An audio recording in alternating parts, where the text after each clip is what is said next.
আছে কৰোনাৰ তৃতীয় ঢৌ। যিকোনো মুহূৰ্ততেই কৰোনাৰ তৃতীয় ঢৌৱে ভাৰতত ভয়ংকৰ ৰূপ ধাৰণ কৰিব। কিন্তু কোভিডৰ এই আতংকৰ মাজতেই দেশত এইবাৰ নিপা ভাইৰাছৰ আতংক। কেৰালাৰ কোজিকোড়ত নিপা ভাইৰাছত আক্ৰান্ত হৈ এজন 12 বছৰীয়া কিশোৰে মৃত্যু সাৱটি লয়। 3 ছেপ্টেম্বৰতে কিশোৰজনৰ শৰীৰত বিভিন্ন উপসৰ্গই দেখা দিছিল।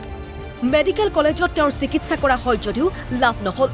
মৃত কিশোৰজনৰ নমুনাটো নিপা ভাইৰাছৰ লক্ষণ পোৱা গৈছে।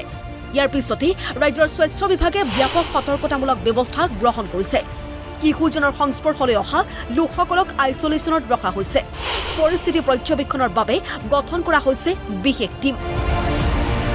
ইফালে উত্তৰ প্ৰদেশত ভাইৰেল জ্বৰে ভয়াৱহ ৰূপ ধাৰণ কৰিছে। এই ৰোগত এতিয়ালৈকে 50 জনৰো অধিক লোকে প্ৰাণ হেৰুৱাইছে। মৃতসকলৰ ভিতৰত অধিকাংশই শিশু। উত্তৰ প্ৰদেশৰ বিভিন্ন চিকিৎসালয়ত অবৰ্ণনীয় পৰিৱেশ। আক্ৰান্ত শিশুৰ বাবে ঠাই নোহোৱা হৈছে চিকিৎসালয়ত। একেখন বিচনাতে ৰাখিব লগা হৈছে 2-3টা শিশু। বহু শিশুক মাটিতে বিচনা পাৰি ৰাখিবলগীয়া হৈছে। হাহাকাৰ পৰিস্থিতিৰ সন্মুখীন হ'বলগীয়া হৈছে অভিভাৱকসকল। बच्चे को इन्फेक्शन हुआ था सर, हम दवा कराए थे यहाँ, फिर यहाँ पे भेजा गया तो यहाँ आए हैं।